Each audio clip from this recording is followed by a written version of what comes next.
Bueno, buenas tardes a todos. Muchas gracias por estar aquí presentes en esta conmemoración especial por la Semana de la Mujer. Les voy a presentar a nuestras oradoras. María Lisa Maya es abogada, escribana, no docente y especialista en docencia universitaria por la Universidad Nacional de La Plata, secretaria del Instituto de Derecho Romano del Colegio de la Abogacía de La Plata, docente de la Cátedra 2 de Derecho Romano de la URSOC de la Universidad Nacional de La Plata, docente adjunta de Derecho Romano de la UDE, profesora adjunta de Práctica Profesional 2 de la carrera de Abogacía de la UDE, profesora titular de Ética y Legislación de la UDE, miembro del Instituto de Derecho Antiguo y Comparado de la Facultad de Derecho y Ciencias Sociales de la Universidad del Este y del Instituto de Derecho Romano y Cultura Clásica, profesor Alfredo Di Pietro, de la Universidad Católica de La Plata, secretaria académica de la Facultad de Derecho y Ciencias Sociales de la UDE de La Plata. Ha publicado numerosos artículos en revistas científicas en Argentina y el extranjero. Ha participado en la publicación de libros nacionales e internacionales. Bienvenida, Liz. Graciela. Bueno, muchas gracias por la invitación. En primer lugar, agradecer a Federico Salvático por la invitación, a las autoridades del colegio, a ustedes por estar acá, ¿sí? Y a Hilda, se lo debía ya hace rato. Por ahí lo que nosotras traemos a colación o para exponer es un resumen de los aportes que hicimos en 2 congresos internacionales. Un primer Congreso Internacional del Derecho, que fue el rol de la mujer de Roma hasta nuestros días, que se desarrolló el 7 de noviembre del año 2024 en la Universidad Isabel I de España, y en un segundo congreso que se realizó en el 21 y 22 de octubre del año pasado, también en la misma universidad, pero el enfoque fue violencia de género, o sea, el estudio del derecho romano privado desde la violencia de género. Por ahí lo que traemos es, relacionado a ese congreso, los aportes más contundentes como para compartir y charlar. Primero, voy a decir que hoy es un día para honrar a la mujer, ¿sí? Honrar a la mujer desde 2 puntos de vista. Por un lado, mujeres que en Roma que hicieron historia, y por el otro, mujeres que dieron su vida para hacer historia. Hacemos esa pequeña distinción porque vamos a trabajar sobre 2 grupos de mujeres. Matronas romanas por un lado, y después algunos casos que hoy se pueden pensar como violencia de género. Eso también vamos a hacer una salvedad. No vamos a apuntar a nada violencia de género en la antigüedad, porque en realidad no podemos hablar desde ese tiempo con la mirada actual, ¿sí? Lo quiero remarcar. Y para poder hacer esa introducción o empezar a hablar de ese respeto por la mujer, nos tenemos que remitir a la Biblia. Es en el primer contexto en la cual se habla de la mujer. En Génesis, ¿sí? En el libro del pueblo de Dios, Dios dijo: hagamos al hombre a nuestra imagen, según nuestra semejanza. Y también que Dios creó al hombre a su imagen, lo creó a imagen de Dios, los creó varón y mujer. Y más adelante: no conviene que el hombre esté solo, voy a hacerle una ayuda adecuada. Dios decidió darle una compañera, la mujer, creándola de la costilla del hombre, llamándola precisamente mujer, porque ha sido sacada del hombre y los dos llegan a ser una sola carne. Como refiere en una de doctor Carlos Costa, fue quien trajo esto al Congreso, primero para hacer una distinción entre subordinación, ¿sí?, y complementariedad. Desde el punto de vista teológico, la importancia hace ver que eso que dice ha sido sacada del hombre, pero los dos hacen una sola carne, no está hablando de subordinación, sino de equiparación. Y eso lo trasladamos después con el tiempo y entender que la mujer tuvo reconocimiento en los distintos periodos. Por ejemplo, en la Roma arcaica es respetada desde tiempos antiguos como dueña y señora del hogar y liberada del cumplimiento de trabajos serviles, gozando de una consideración similar al esposo, permitiéndosele que redacte testamento. La costumbre de dar casamiento a las mujeres a corta edad a través de los esponsales debe entenderse que no se trata de un simple desprendimiento de la mujer, sino el modo de brindarle protección jurídica. De similar modo, se protege a la mujer en caso de adulterio, estableciéndose que concierne al Consejo Familiar evaluar y sancionar el caso y no dejarlo sujeto a la voluntad del esposo. El sentido humano del derecho respecto de la mujer se encuentra desde antiguo en el mundo romano, aún antes de su constitución en civitas, contemplado por las mores maiorum y sostenido posteriormente por la ley de las 12 tablas, siendo una de sus preocupaciones la protección jurídica de la mujer. Y acá vamos a empezar a ver que existieron mujeres que no siempre estuvieron al resguardo del hombre, sino que o dedicadas a las tareas del hogar, sino que participaron activamente en el manejo de sus patrimonios, incidiendo en la influencia en el quehacer social y político. Y voy a nombrar algunas y después nos vamos a centrar en el episodio de las matronas de la calle, ¿sí? Algunas de las mujeres a destacar, a honrar en el día de hoy, es la figura de Rea Silvia, ¿sí? Virgen Vestal, madre de Rómulo y Remo, Acá Laurentia, esposa del pastor Faustulo, que se apiadó de los mellizos abandonados, recogiéndolos, amamantándolos y cuidándolos, y que Plutarco intenta conciliarla con la figura de una loba.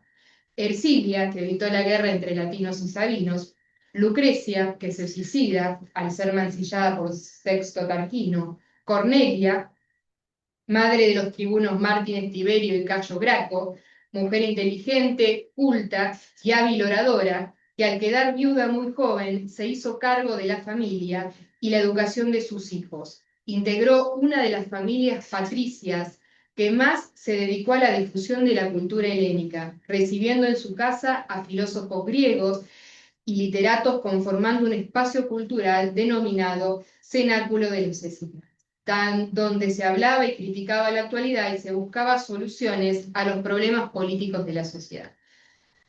Fulvia, integrante de una familia plebeya, muy influyente políticamente, siempre despreció las tareas del hogar, se casó en tres oportunidades con hombres de alto perfil político, junto a los cuales desarrolló su actividad política, influenciándolos y aconsejándolos.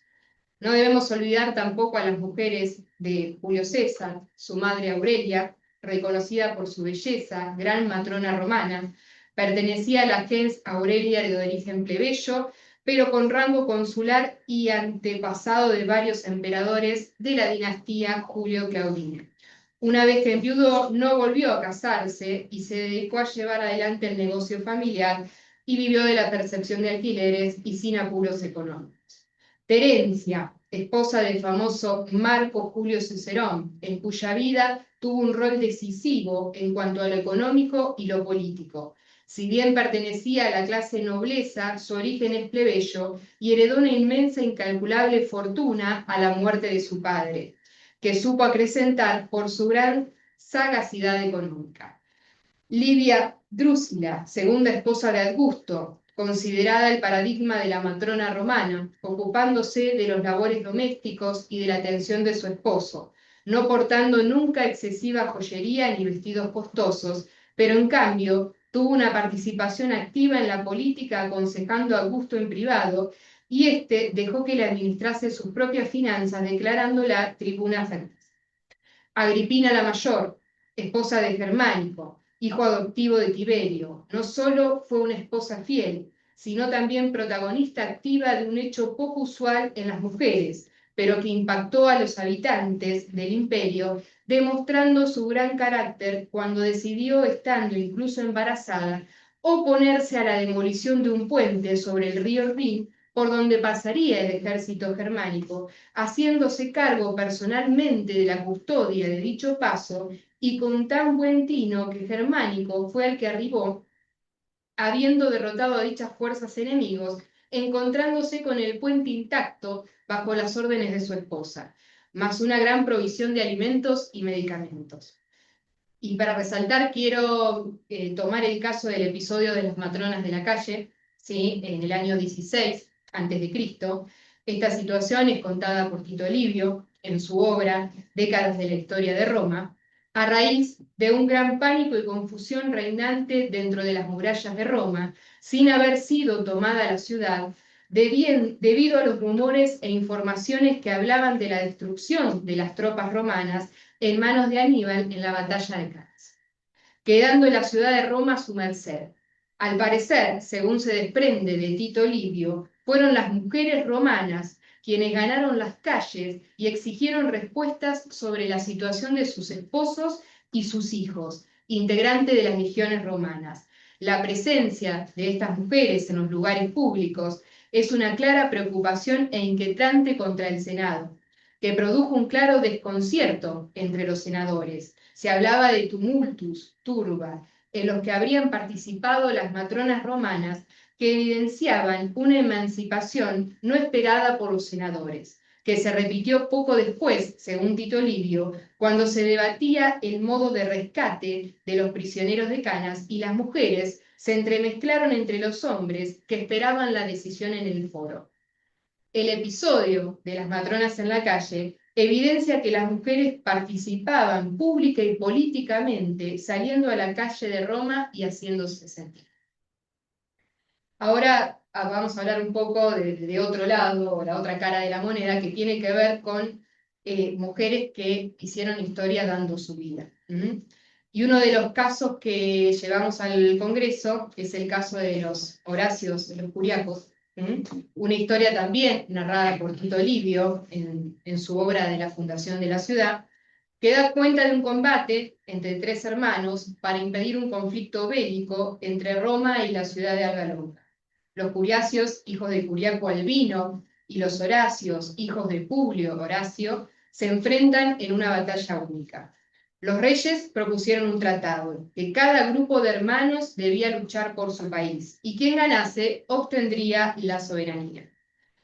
Resulta victorioso el último de los Horacios, lo que da el triunfo a Roma sobre el Alba Longa, lo que aumentó la gloria de Tulio y del Estado romano.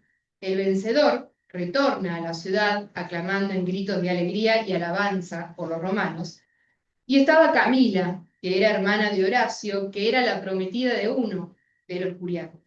Y al observar, fuera de la puerta de Capene, entre los trofeos de su hermano, ve el manto que ella había tejido, y por lo tanto, al ver esa situación, llora desconsolada, arrancándose el pelo y gritando el nombre de su amado.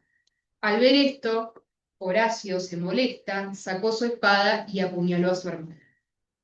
En un pasaje de Tito Livio da cuenta el sentimiento, que dice así: ve, exclamó en tono de reproche amargo, ve con tu novio, con tu amor a destiempo, olvidando a tus hermanos muertos, al que aún vive y a tu patria.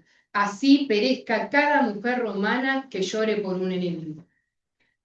Sin adentrarnos por ahí en el proceso, el pueblo terminó absolviendo, después de ofrecer ciertos sacrificios expiatorios, la viga de la hermana, pero lo más curioso de esto es que dicha decisión fue influenciada por su propio padre, Publio Horacio, quien manifestó que su hija había sido justamente muerta. Y el segundo caso en análisis, que después lo va a desarrollar acá la licenciada, tiene que ver con el caso de Julia Mayana, que es un caso que se encuentra en un epitafio romano, ¿sí? Hallado en el 1856 en los jardines de Dan Saint-Michel, ¿sí? Y narra la historia justamente del fallecimiento de Julia Mayana. Y ese epitafio dice así: a los dioses manes y al eterno descanso de Julia Mayana, mujer muy virtuosa, asesinada por la mano de su muy cruel marido, que pereció antes de lo que le concebió el destino. Con este vivió 28 años y de él engendró 2 hijos, un niño de 19 años y una niña de 18. Oh fidelidad, oh piedad. Como les decía, cuando empecé a hacer una introducción por ahí de los casos, no podemos traspasar el pasado a los estándares de igualdad de géneros vigentes en la actualidad, que es un ejercicio tan erróneo como pensar al mismo tiempo que el pasado romano fue uno solo, monolítico, y no en cambio, como sabemos, un largo periodo en el que el albur de los cambios políticos, socioeconómicos, religiosos y ampliamente culturales, la situación de las mujeres fue mutante. Muy bien.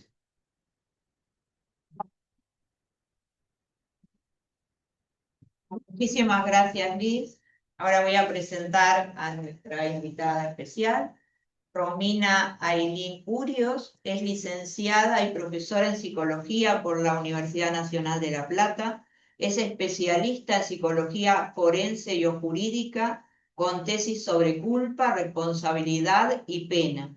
Es magíster en comunicación y criminología mediática por la Universidad Nacional de La Plata. Cursa el doctorado en psicología en la Universidad Nacional de La Plata con un proyecto sobre retóricas desubjetivantes, salud mental y criminología mediática. Realiza además el doctorado en ciencias de la educación con tesis presentadas sobre políticas de permanencia y egreso universitario. Posee diplomaturas y posgrado en docencia universitaria, derechos humanos, educación y TIC, prevención de violencias. Es docente universitaria desde 2008 y actualmente se desempeña como jefa de trabajos prácticos y profesora adjunta en la Facultad de Psicología de la UNLP. Dirige e integra proyectos de investigación y extensión vinculados a salud mental, género, criminología y contextos de encierro, y es autora de múltiples trabajos académicamente publicados. Bienvenida, tenés la palabra. Bueno, muchas gracias. Gracias por la presentación, gracias por la invitación. Con Liz siempre hablamos de la importancia del trabajo interdisciplinario, de poder pensar en conjunto con otras disciplinas para no cerrar las disciplinas solo al interior de cada una. Y cuando me invitó a participar del congreso y pudimos escribir ese lindo trabajo que después ella pudo exponer, lo que nos propusimos fue el ejercicio de pensar las violencias, pero haciendo un ejercicio más de construcción histórica. ¿No? Esto que ella planteaba recién, no es posible extrapolar categorías que son actuales o contemporáneas al pasado, pero sí el pasado nos ayuda a comprender cómo se han construido determinadas categorías. Entonces, un poco lo que les voy a contar tiene que ver con pensar en esas construcciones. Por eso es que lo que más interesa es poder reflexionar sobre la violencia por razones de género, tal como es conceptualizada ahora, ese es el término que se utiliza, violencia por razones de género, para poder entender cómo determinadas prácticas sociales y jurídicas que hoy identificamos como violencias adquieren significados diferentes según el contexto histórico en el cual se analizan. Desde esta perspectiva, el estudio de episodios de la antigüedad, como relató Liz, particularmente la Roma clásica, permiten problematizar la tendencia a realizar lecturas anacrónicas sobre las relaciones entre varones y mujeres.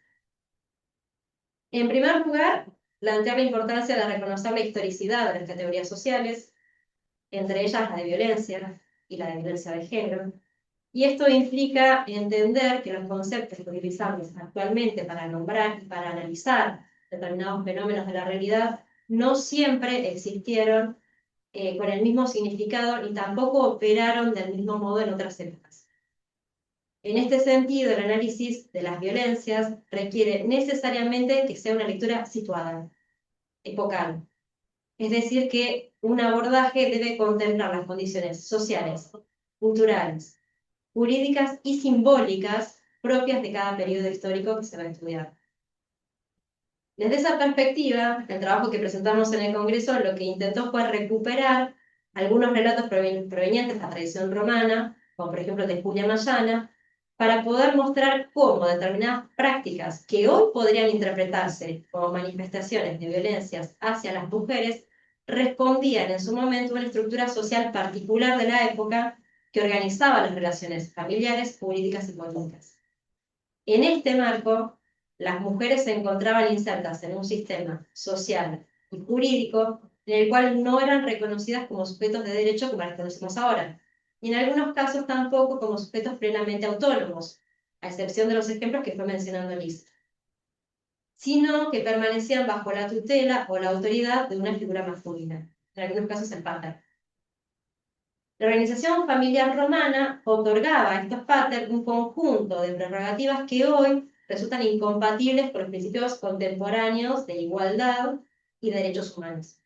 Pero interpretar esas prácticas únicamente desde los parámetros actuales nos puede conducir a simplificaciones.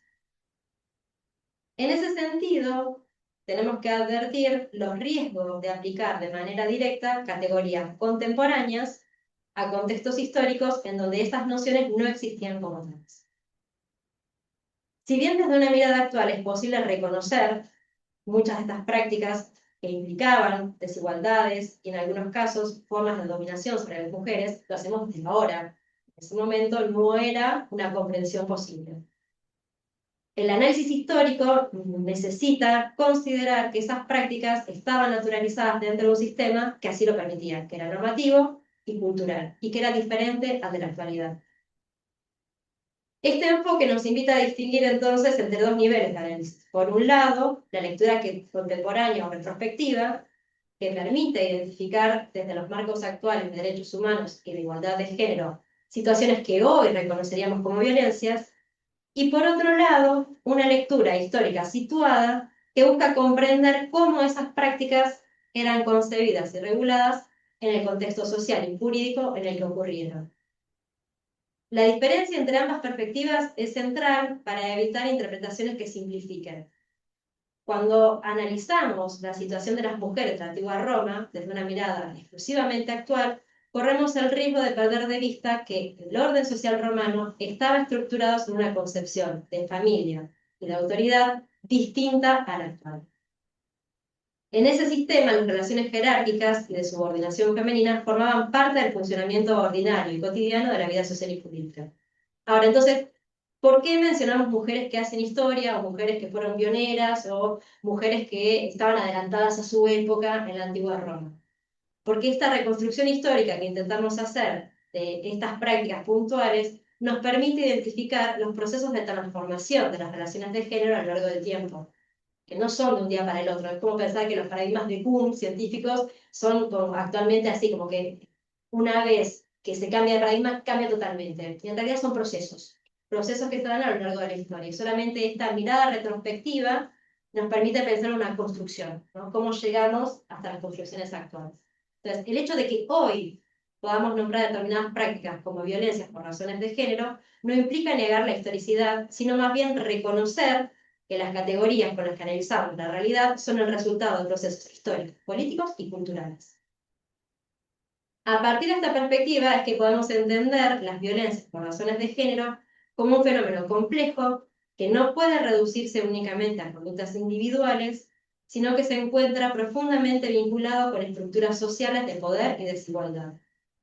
En el caso de las sociedades antiguas, esas estructuras estaban organizadas en torno a modelos familiares y jurídicos que otorgaban a los varones una posición de autoridad sobre las mujeres. El análisis histórico entonces nos permite evidenciar cómo esas relaciones de poder se transformaron con el tiempo y cómo la progresiva incorporación de los derechos humanos y de la igualdad de género en los sistemas jurídicos contemporáneos modificó la forma de comprender y abordar esas problemáticas. En relación al contexto argentino actual, podemos decir que el concepto de violencia por razones de género se encuentra hoy claramente definido en el marco de políticas públicas y de la legislación vigente. Las normativas reconocen que las violencias contra las mujeres y las disidencias están inscritas en relaciones estructurales de desigualdad y constituyen una problemática social que requiere abordajes integrales sobre distintos campos disciplinares. De hecho, en la actualidad también se lo reconocen como problemáticas de salud pública. Sin embargo, el desarrollo de estas categorías analíticas y jurídicas es el resultado de un proceso histórico que en realidad es relativamente reciente, no hace mucho que se ha problematizado sobre esto. Es por eso que el estudio de los antecedentes históricos a nosotros resulta fundamental para comprender cómo se configuraron las relaciones de género y de qué manera evolucionaron las formas de conceptualizar a las violencias. Las categorías que hoy interpretamos como las violencias no son universales ni atemporales, se inscriben en procesos históricos específicos. Entender esta dimensión, comprender estas dimensiones históricas, nos permite entonces enriquecer el análisis contemporáneo de las violencias por razones de género, al tiempo que contribuye a una reflexión más crítica sobre las transformaciones de las relaciones sociales y jurídicas a lo largo del tiempo. Esa era mi aporte. Muchas gracias.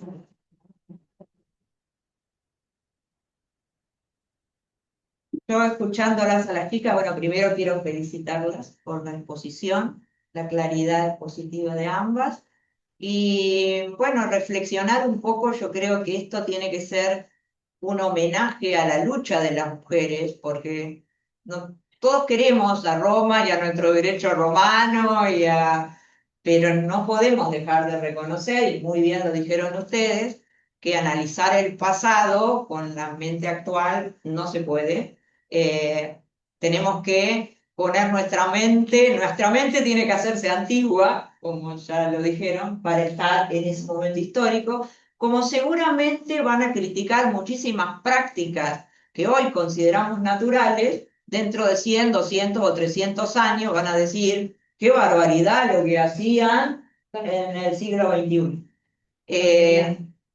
Va a pasar, porque estamos haciendo cosas terribles y no nos damos cuenta porque estamos inmersos en esa. Y era una sociedad, no podemos dejar de reconocer que la antigüedad, la mayoría de los pueblos antiguos, salvo algunas civilizaciones contadas con los dedos, eran patriarcales y evidentemente machistas, y Roma no fue la excepción.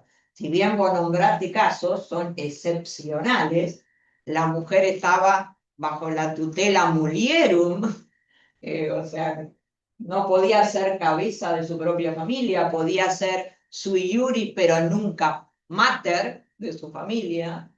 Y, por ejemplo, el pater podía aplicarle castigos previa reunión de un concilio doméstico, que lo dirigía el pater.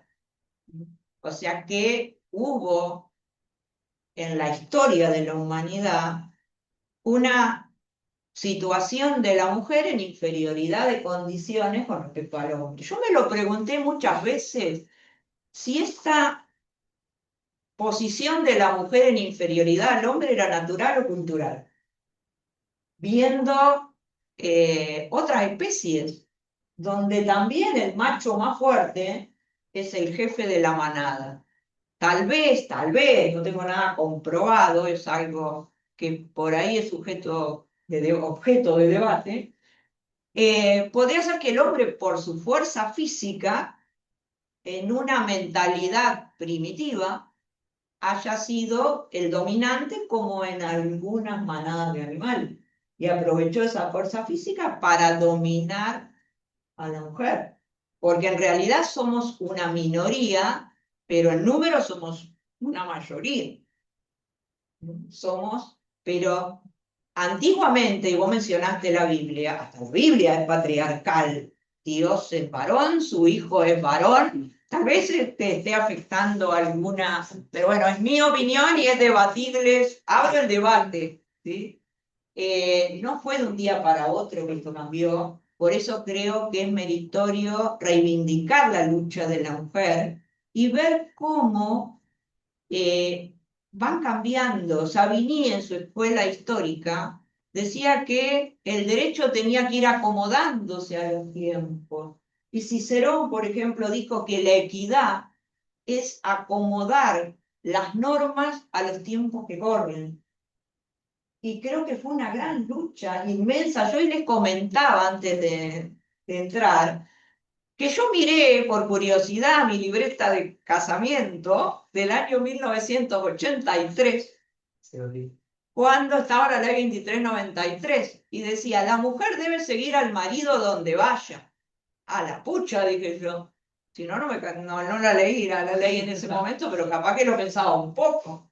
O no, porque estabas en esa O época. no, porque estaba en esa Y en época. esa época la lectura que hacías era la de esa época. Exacto.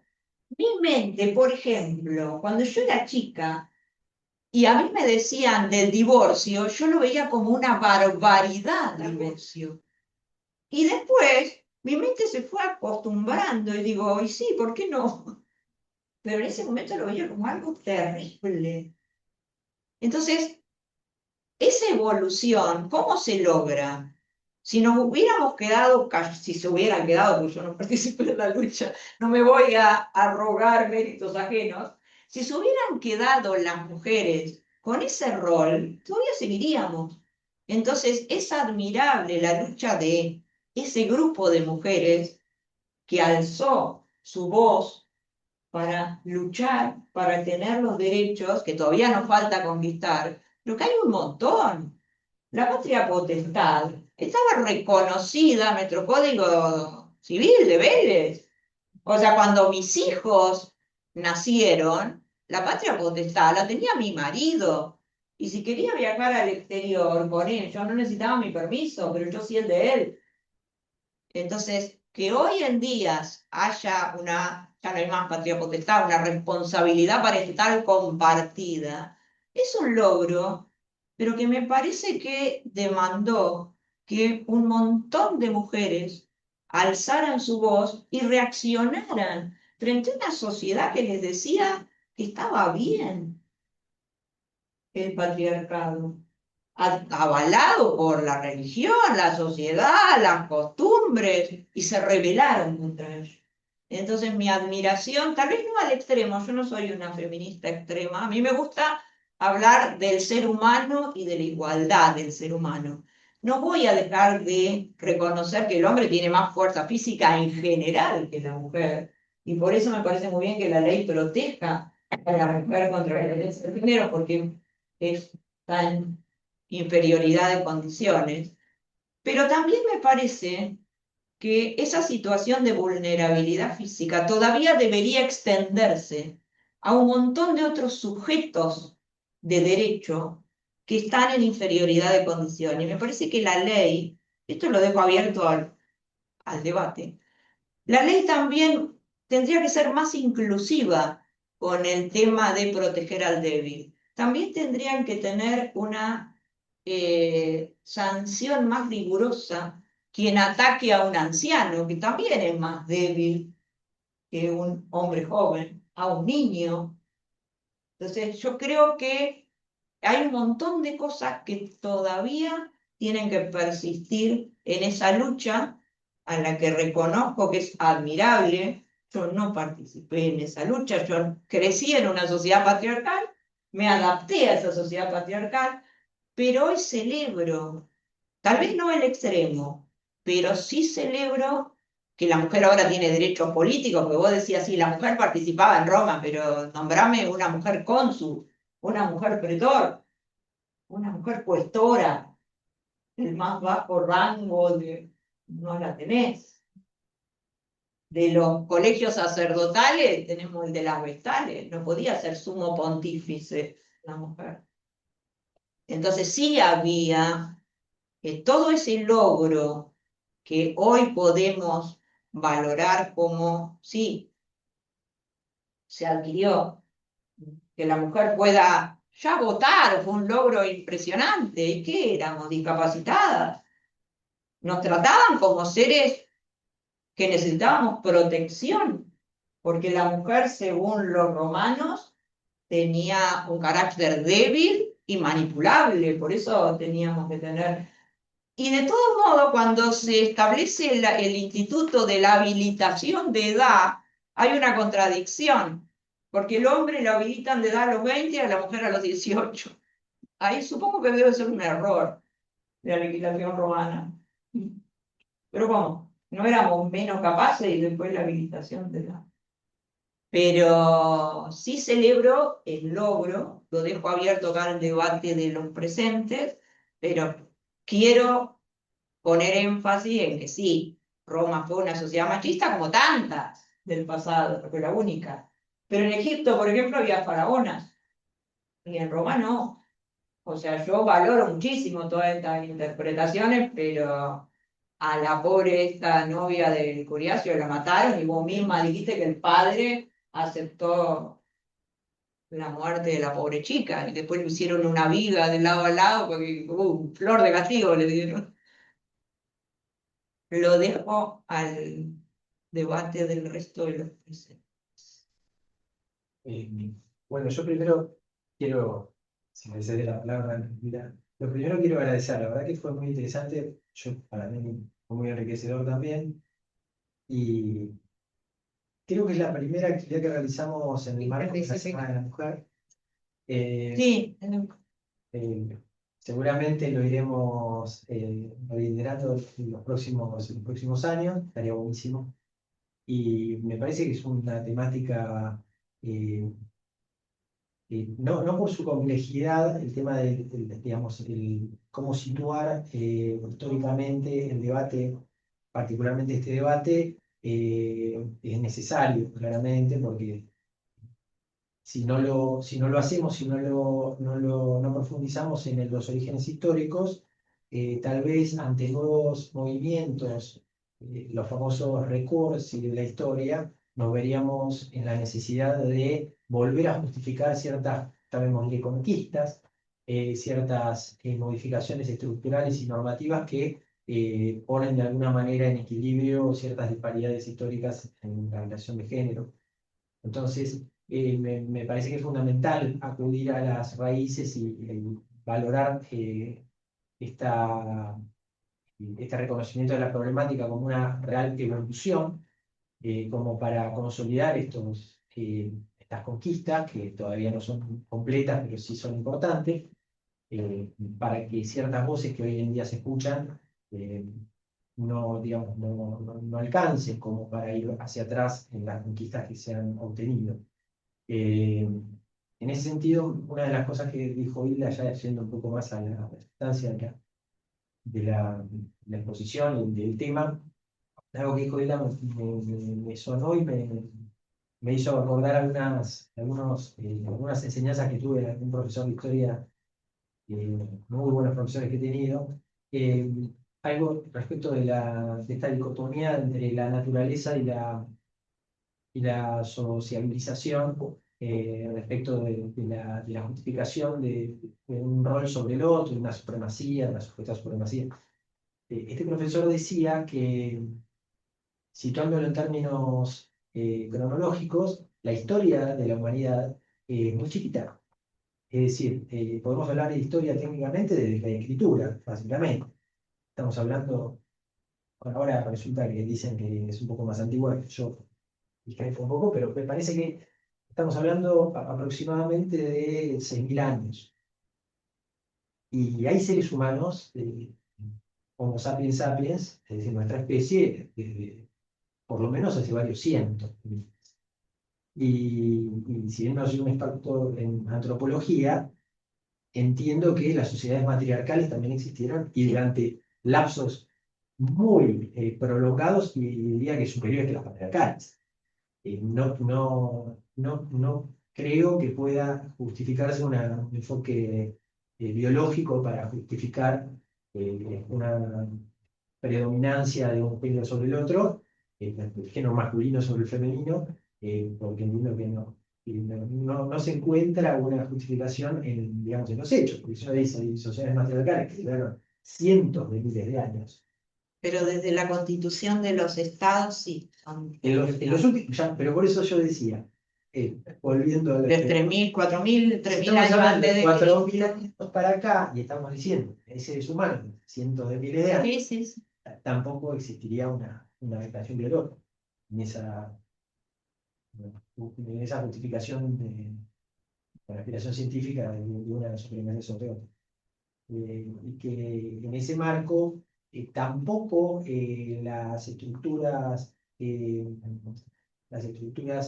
normativas y culturales que sustentaron y que todavía sustentan diferencias entre los roles y tal vez una supremacía de un género sobre el otro, han sido absolutas. Y esas historias que han contado, digamos, que los historiadores hayan recogido, Tito Livio y otros, esas anécdotas históricas, nos hacen ver que no siempre fue tan tajante o blanco o negro.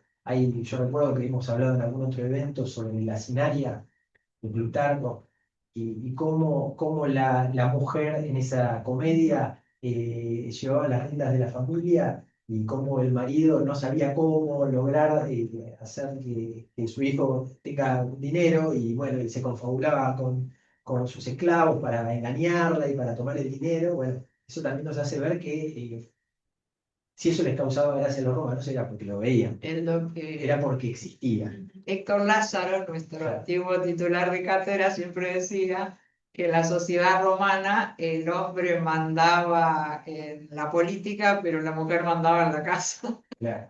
Eso decía Lázaro. Bueno, No ha cambiado nada.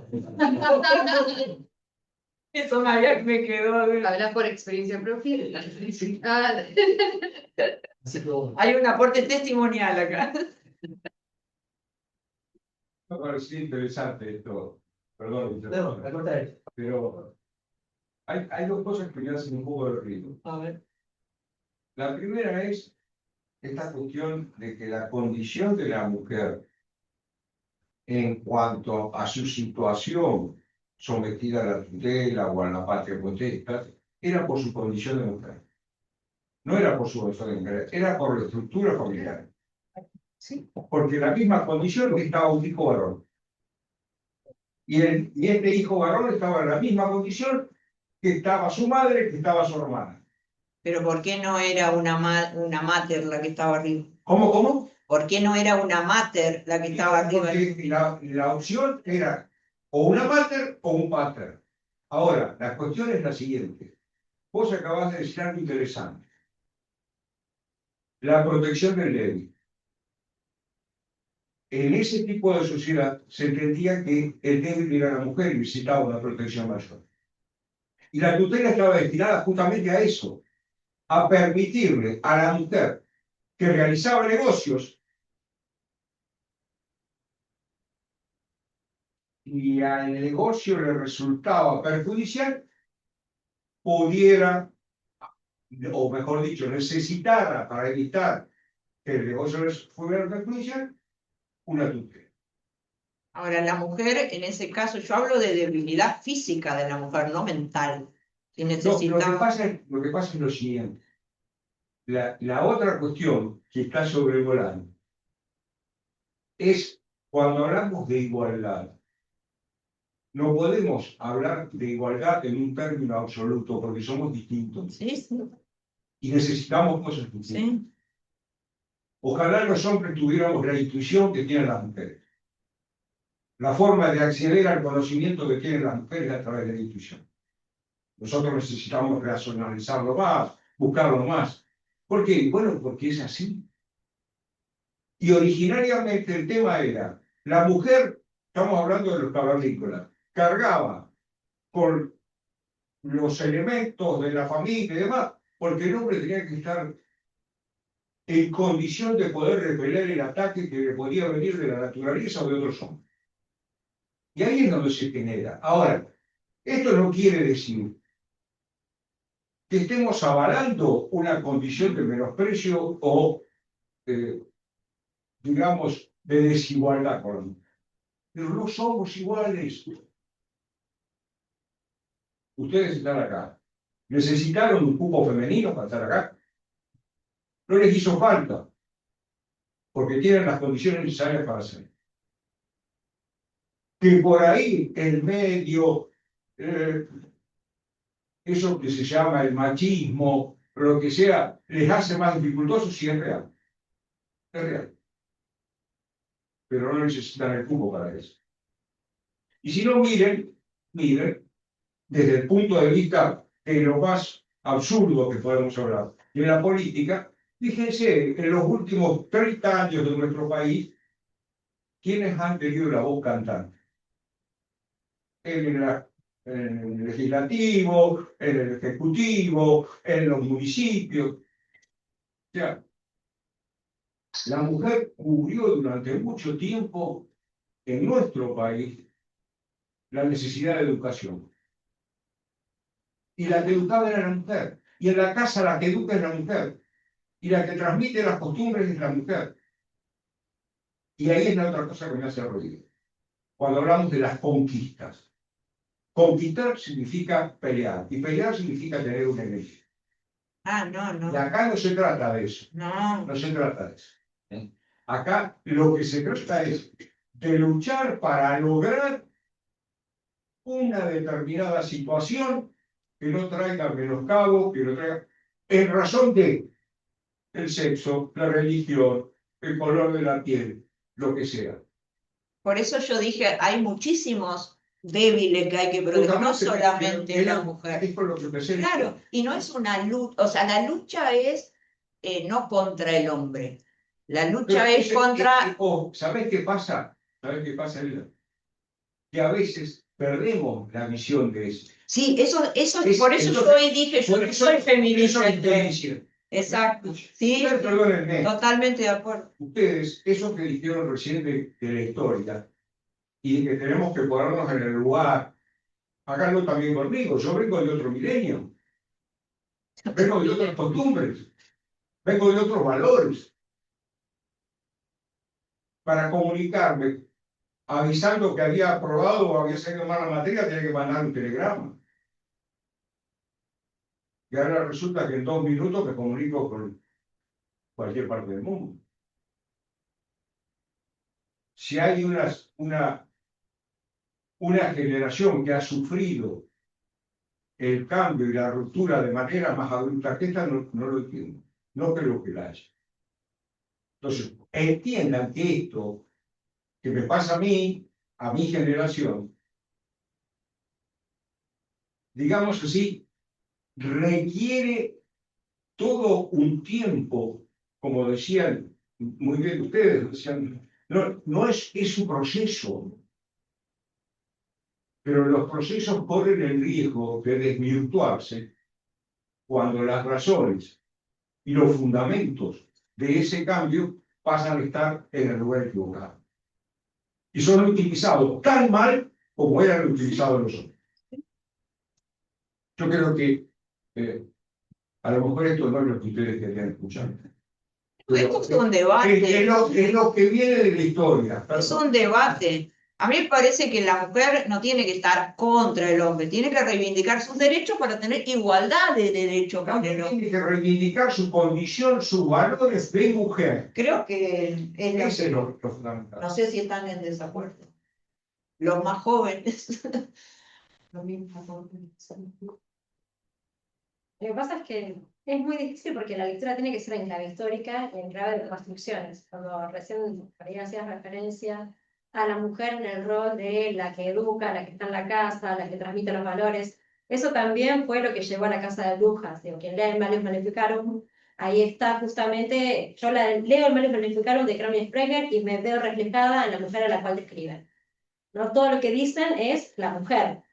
¿Por qué se necesitó perseguir a las brujas? Porque eran justamente las que hacían pasar valores dentro de la casa que a lo mejor estaban en contradicción con los valores sociales que se esperaban para esos niños que se estaban educando en ese momento. Entonces yo lo que noto es eso, que si uno no lo lee en clave histórica de qué era lo que resultaba peligroso en ese momento, de lo que esas mujeres empezaban a educar, no entendemos por qué la casa de brujas. En este momento también tenemos que leerlo en clave histórica. Estamos en un momento histórico distinto, donde ha habido un montón de modificaciones que fueron producto de poder entender y leer la historia, que también nos posicionan en otro lugar, que no quiere decir, bueno, también vos decías algo respecto de, habría que ver en el futuro. En el futuro no sabemos qué es lo que va a pasar, porque va a tener que ver también con qué es lo que pasa en el futuro con lo que ahora estamos haciendo, que es un poco lo que decías vos.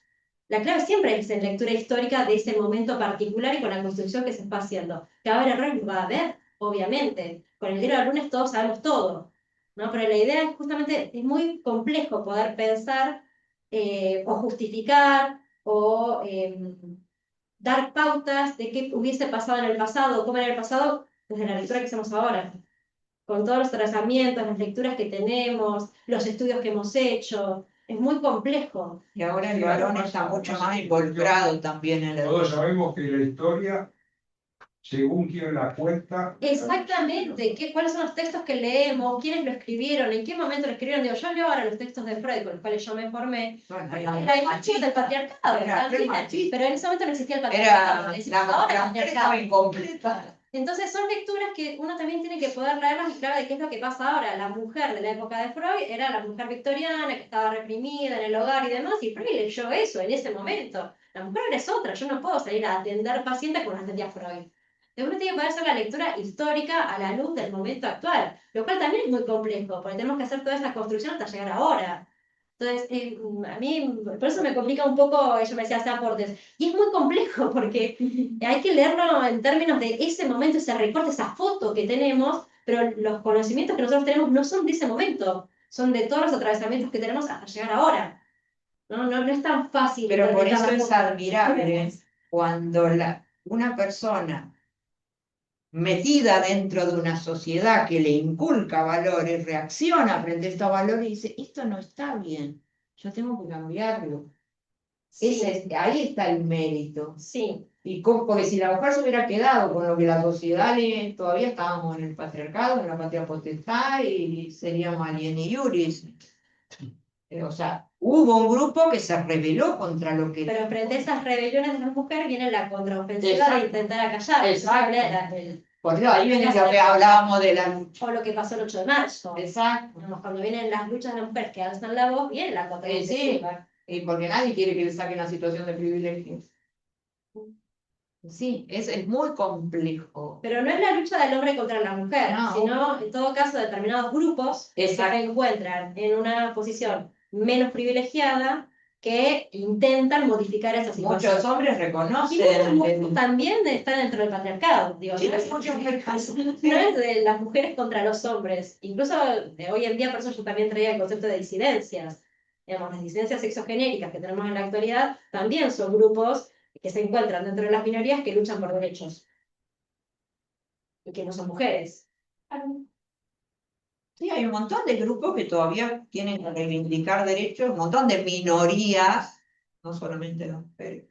La mujer salió y reivindicó un montón de derechos, bueno, ahora por ahí se está yendo un poco, pero, o sea, yo he escuchado cosas como muerte al macho, eso me parece una cosa horrible, o sea, ya no es reivindicar derechos. O sea, como dijo Haroldo, claro, como dijo Haroldo, somos hombres, mujeres y vivimos todos seres humanos que tenemos que complementarnos, vivir juntos en armonía y, y querernos para hacer una humanidad mejor. Eh, Sin pensar, tenemos que hacer un grupo de mujeres y el grupo de hombres y la lucha, nada, es la lucha de hombres y mujeres. Es que todos colaboremos. Yo veo lo que sí me encanta en los matrimonios de hoy es la colaboración que hay. Yo lo veo en mis hijos, como mi hijo los baña a los chicos, los cambia, los lleva a la escuela, le Eso hacía ayuda con los Catón deberes. ¿Cómo? Eso hacía Catón también. A Catón no dejaba que a los chicos los bañaran los esclavos.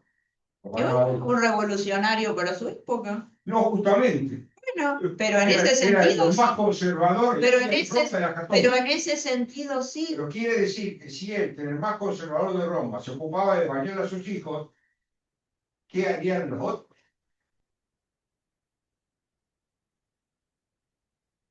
Si uno analizara la historia, creyéndole a lo que nos dicen los historiadores, fue mucho más, comillas, machista la sociedad del siglo XIX que la de los romanos. Sí, puede ser. Y en ciertos aspectos, Porque la historia tiene idas y venidas, Totalmente. va y viene. Sí, sí, sí. La historia es como la ola del mar, ¿eh? Que viene y se va, viene y se va. Sí. En un momento determinado se llevó las botas. además tenemos que tener en cuenta que Así es. un momento histórico. No nos vamos a dormir en la Edad Media y nos despertamos en la Edad Moderna. Además nosotros Las cosas no vienen. además nosotros estamos hablando de un contexto cultural, geográfico, Que no está igual en todas partes. preguntarle a la gente que está bombardeando hoy en Irán cómo está organizada la relación entre los géneros y no es la nuestra. Pero escúchame, Soy. a ver, a mi abuelo la trataba de usted y viceversa. Doña María, don Magín. Y los hijos trataban de usted a su padre. Mi abuelo y mi abuela tuvieron 6 hijos. Supongo que no siempre se trataba de usted. Pero la sociedad marcaba eso. Ahora, eso, la intimidad de la familia, de cómo funcionaba la familia, es lo que dijo Ercilia en el rapto de la Sabina. Momentito. Hagamos la Roma unida, pero en casa mandamos nosotros. O sea, ¿qué es lo que quiero decir? Que todo esto hay que analizarlo. A ver, toda simplificación trae en sí un principio de error. Entonces, no Cuando podemos empezamos, decir que dijimos todos los, como lo dijeron ustedes, no podemos decir que todos los romanos eran como Catón, Ah, no. ni todos los romanos eran como Horacio. Ahora, los Horacio y los Cusacio eran primos, y Rómulo y Remo nacieron en Albalonga. O sea, este era un conflicto casi familiar.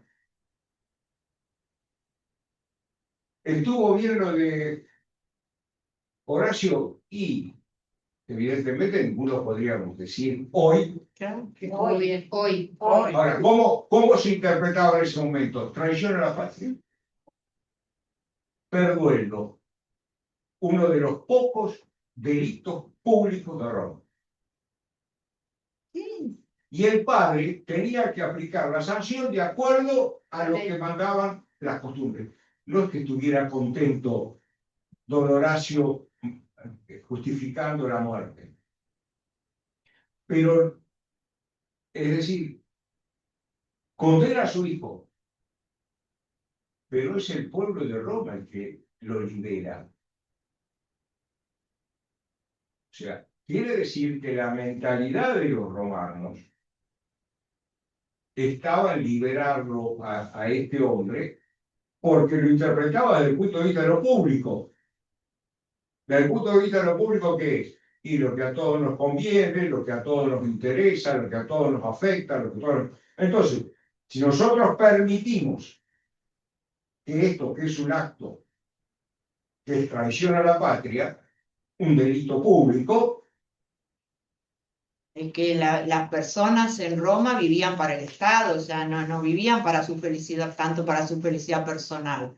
O sea, sí y no, el porque- Estado era dar la vida por la patria, era el pero mayor honor. pero las familias romanas eran las que se imponían al Estado, y el Estado romano está armado en base a la gente, Sí, la familia. familia. O sea, nos traiciona, a veces nos traiciona nuestra realidad actual. Entonces, por ahí buscamos, qué sé yo, la división de poderes en Roma. Algo más ridículo que eso.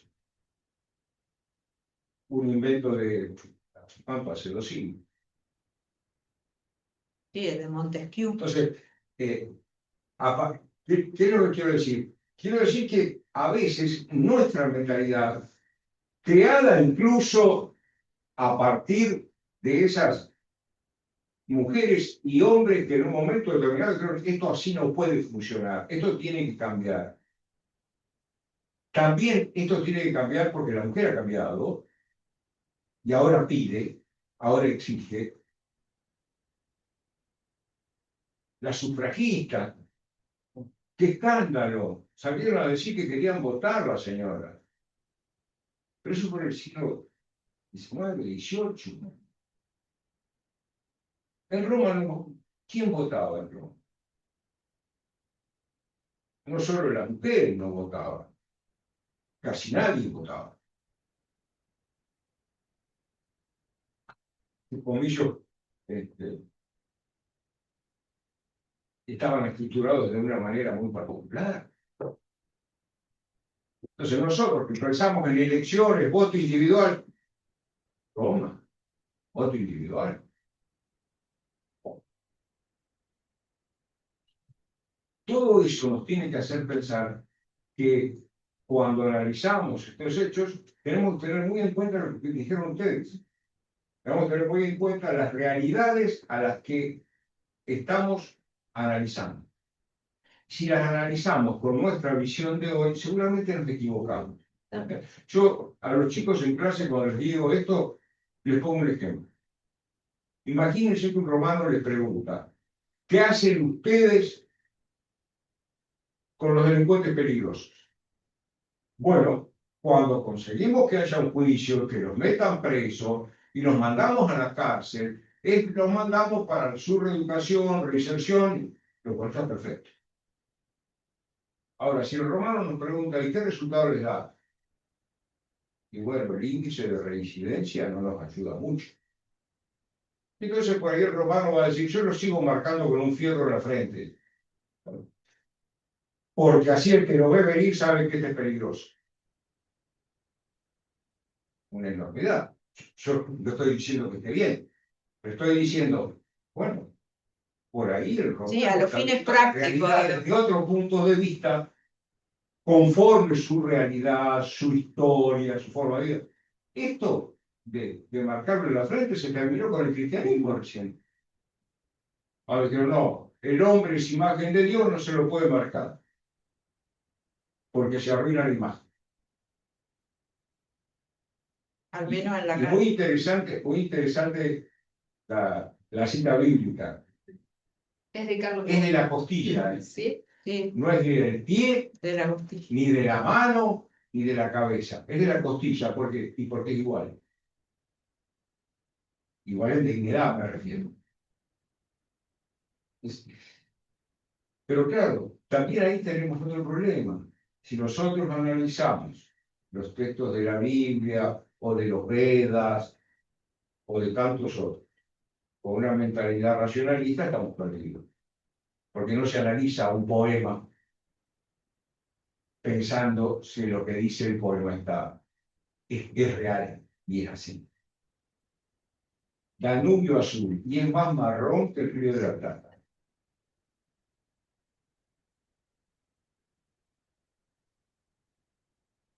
Te regalo la luna y las estrellas.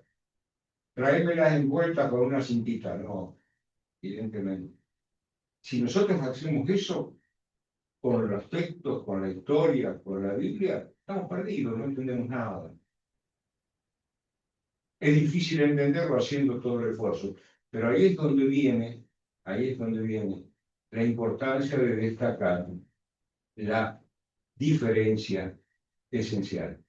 ¿Por qué? Porque es mucho más fácil captar estas cosas por intuición que por raciocinio. Y para eso ustedes están mucho más capacitadas que cualquiera de nosotros. ¿Alguien más quiere hacer algún aporte? Yo pensaba justo hoy cuando hablábamos de cuando nosotras hablamos en su momento de la mujer, los inicios de la farmacología, ¿no? que arrancamos con, también reflexionando lo que hablaban un poco todos en conjunto. Digo, dependiendo en qué momento de la historia nos situamos también, vamos a ver una mirada un poco más androcéntrica, porque por ahí no vamos a escuchar, o sea, son las minorías, las mujeres que lograron imponerse, ¿no? Tal vez porque la mirada y la historia en ese momento tenía mayor incidencia el hombre, digamos, como centro, pero siempre es como muy complejo porque, por otra parte, también hay aspectos que de alguna manera dejan ver o reflejan cierto reconocimiento hacia la mujer. Por ejemplo, la pubertad, cierta edad, que tiene que ver también con una madurez intelectual, ¿sí?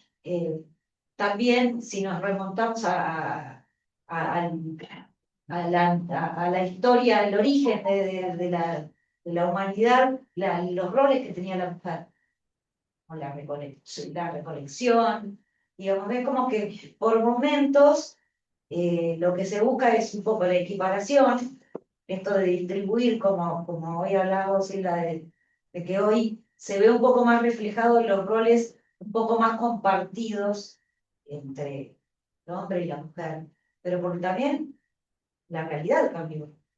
Y también cambian las normas y el derecho porque son producto de la cultura. Sin embargo, vemos hoy, 2026, escuchar a alguna mujer que hoy justamente hablaba una mujer en el noticiero, y la percepción que ellas tienen y cómo deben comportarse, o sea, en la guerra del Medio Oriente, y parece que vivimos Y el mundo 3.000 diferente. años atrás, ¿no?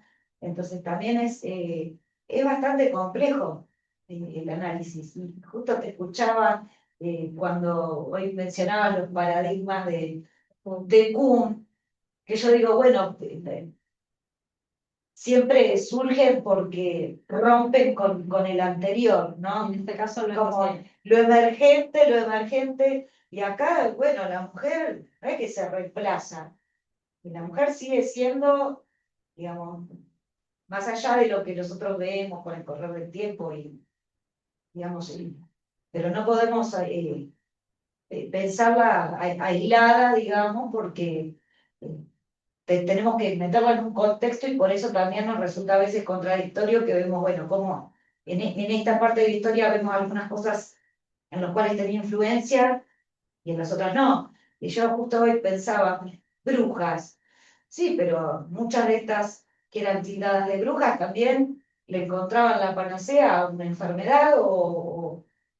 bueno, tiene que ver también con ese momento, eh, esa, si se quiere, eso de asimilarla o ponerla en un lugar que la mujer que se dedicaba a investigar un poco el funcionamiento de eh, ciertas hierbas o lo que fuere para curar, siempre estaba asociado con pería o, digamos, lo mágico, está todo medio entremezclado, ¿no? Pero es interesante, pero a la vez es como que deja todo el tiempo pensando, nos deja todo el tiempo pensando porque creo que Es que lo que nos está falta bien un y lo que está montón mal es de... relativo. Es muy relativo. No, pero ¿Qué está bien, qué sigue está dejando mal? pensando. Pero en este mismo ejemplo que vos traías, digo, en la misma época, mismo momento histórico, en Europa, persecución de las brujas por conocimiento de determinadas hierbas, por el desarrollo de determinado conocimiento. Vamos a América, pueblos originarios, y tenés las chamanes, y nadie los perseguía, no eran brujas. Es otro contexto cultural, histórico, otra conformación de la sociedad, que va a dar que un mismo comportamiento en dos sociedades distintas va a tener otro comportamiento distinto. Por eso digo lo difícil de poder pensar siempre en clave situada e histórica. No solo histórica, sino situada. Cultural. Sí, sí, es muy complejo. Para la práctica. Por eso, ¿y qué está bien? ¿Qué está mal? ¿Y qué sé yo? Y eso es relativo. Eso. ¿Bien para quién? ¿Bien para quién? Porque si vamos a ver la sociedad machista, tradicional, patriarcal, y alguna también puede decir, y antes la mujer se quedaba en la casa, el padre salía a trabajar, los hijos estaban más protegidos, los matrimonios no se separaban, la mujer aguantaba al hombre, pero los hijos crecían. Y bueno, ¿y qué sé yo? Hubo un montón de progresos, pero algunos los pueden cuestionar también, y es viable. Yo, a mí, o sea, de lo que leí en lo que fue la cruzada de año, y es como que me di cuenta también que en Roma fue también una cuestión de necesidad que la mujer tenga ciertos como poderes para acceder al tema de sucesiones y eso, porque ella tenía como derecho privado, pero no público. O sea, siempre para estar, qué sé yo, o sea, para reclamar una herencia o algo de eso, tenía que ser representada o tutelada por alguien. Y bueno, de a poquito, como señora que fue moviéndose hasta que pasó ciertas décadas para que después eso se vuelva a regularizar y es como que tuvo un tiempo y después lo quitaron. También eso fue como que fue un avance y un retroceso a la vez. Como que mucho Que es difícil cambiar un paradigma, una estructura. A mí, por ejemplo, me tocó vivir la transición y a veces a mis alumnos les digo, y riéndome de mí misma y de mi situación, a mí me tocó la época que la mujer sí estudiaba, podía salir a trabajar, de hecho yo estudié, fui madre, trabajaba afuera, pero también mi instinto maternal me hacía que o sea, yo me encargaba yo le decía, flor de viva a las mujeres de ahora. Salimos a trabajar 8 horas, volvemos, pero sigo limpiando, cocinando, cuidando a los chicos. Entonces, ¿dónde estaba mi negocio? Porque la mujer romana, por lo menos, no tenía, yo sumé, ¿viste? En vez de O sea, hacía lo de la casa y encima sumé el trabajo. Porque mi marido jamás bañó a uno de mis hijos. Entonces yo viví en esa transición donde seguía viviendo bajo un régimen patriarcal en mi casa, yo asumiendo la tarea doméstica y encima salía a trabajar. Multitask. Claro. Ahora yo veo a mis hijos otra cosa. Los dos trabajan, pero los dos se reparten los roles. La tarea del hogar. Claro. Pero en esa transición fue complicado, porque sumamos cosas. Yo estaba feliz de salir a trabajar, pero también a mí me costaba dejar el lugar de ama de casa. Me costó también, reconozco, que no sé si me hubiera gustado que era tomar ese rol de bañar a los chicos. Esa transición fue difícil. Ahora ya como que está más, pero yo decía, ¿cuál es el negocio que hicimos? Trabajo y encima lavo, plancho, cocino. Bueno, Yo creo que es la gran discusión de todas las películas. Vos no trabajás, yo sí. Todavía se da. Todavía se da. Todavía se da. Hay trabajos no pagos y hay trabajos que sí es pagos. Claro. Trabajos distintos. Exacto. Te digo yo como madre de 3 niños pequeños. Claro.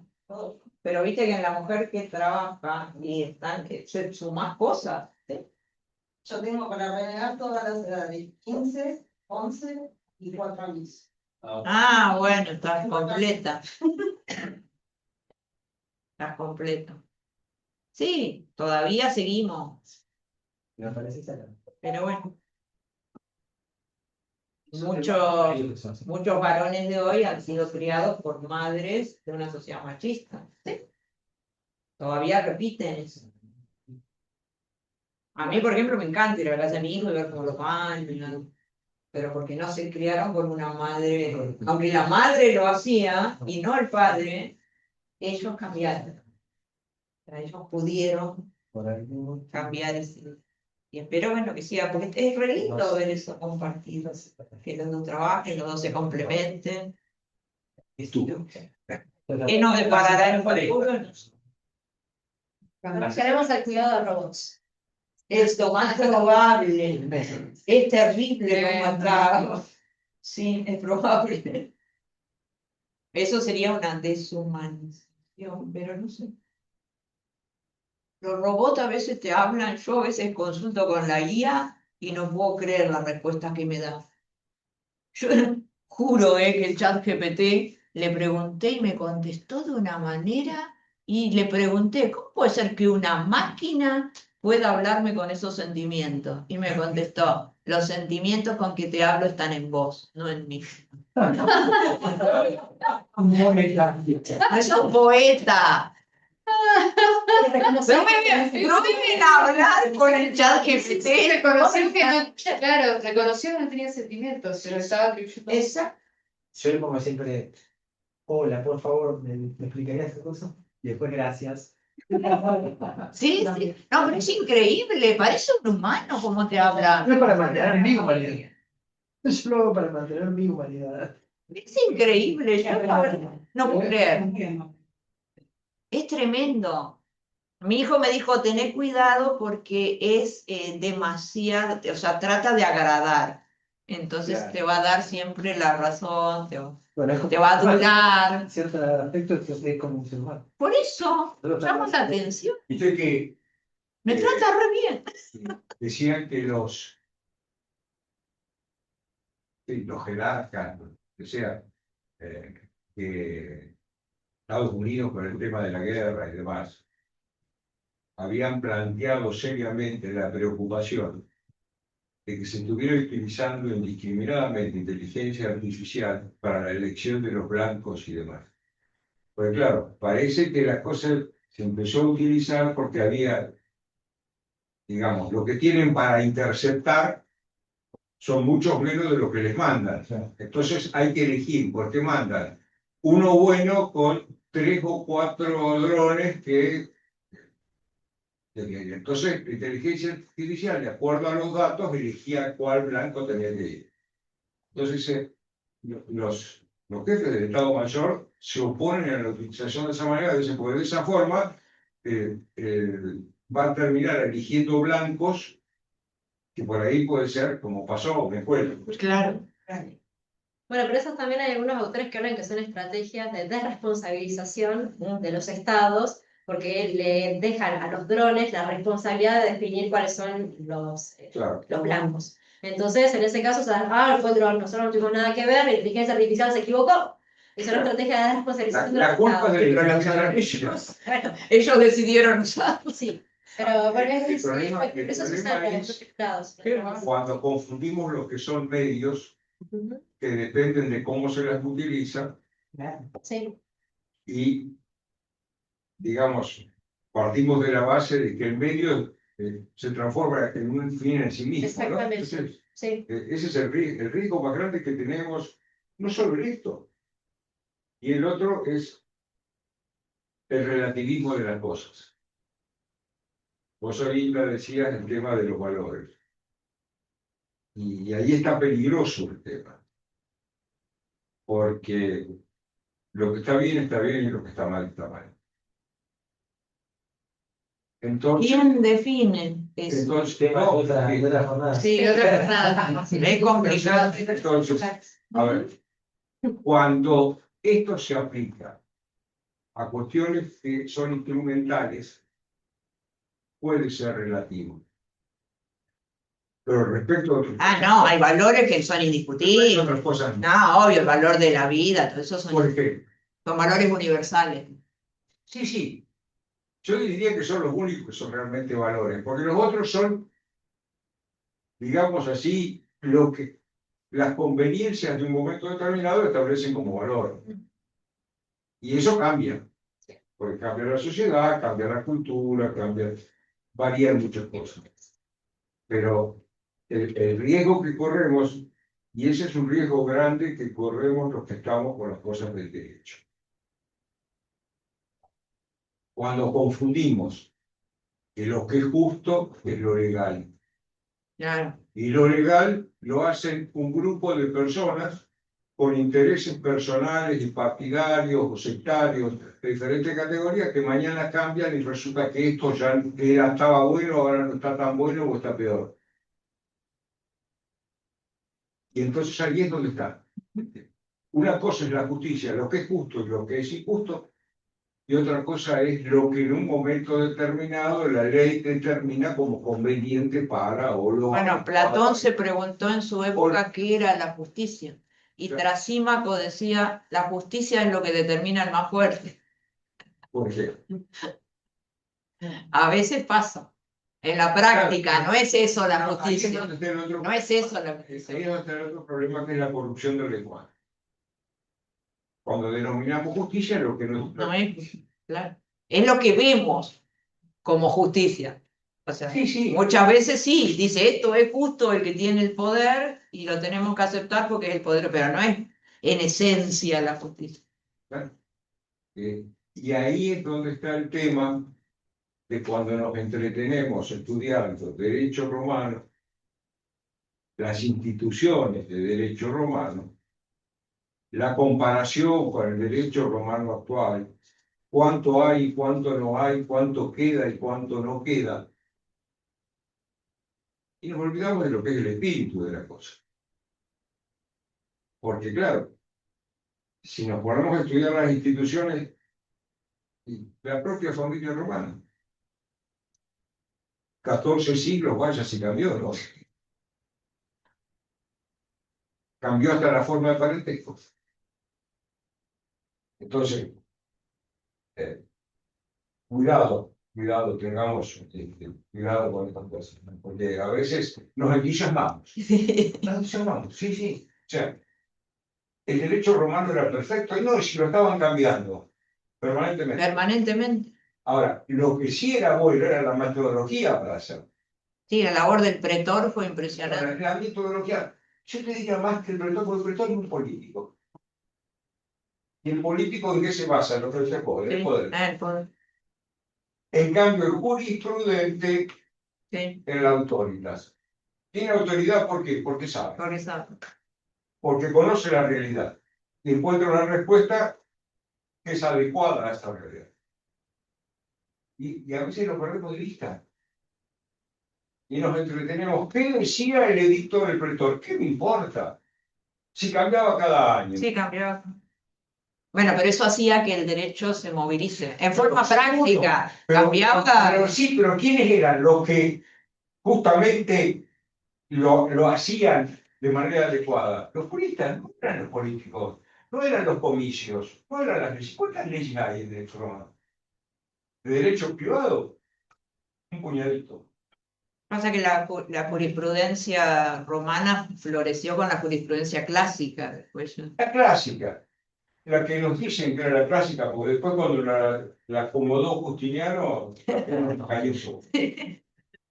La interpoló. Porque utilizó un criterio legalista.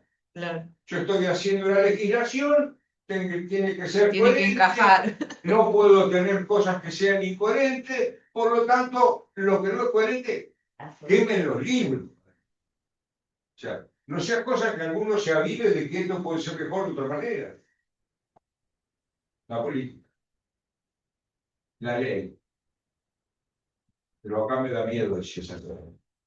Estamos entre amigos. Muchas Estamos entre amigos. Gracias. Bueno, damos fin porque Bueno, sí. Ya está. ya estamos. Ya está. Sí. Un ratito ya no te No, empiezan no, no. a hacerse. Muchas gracias. Sí.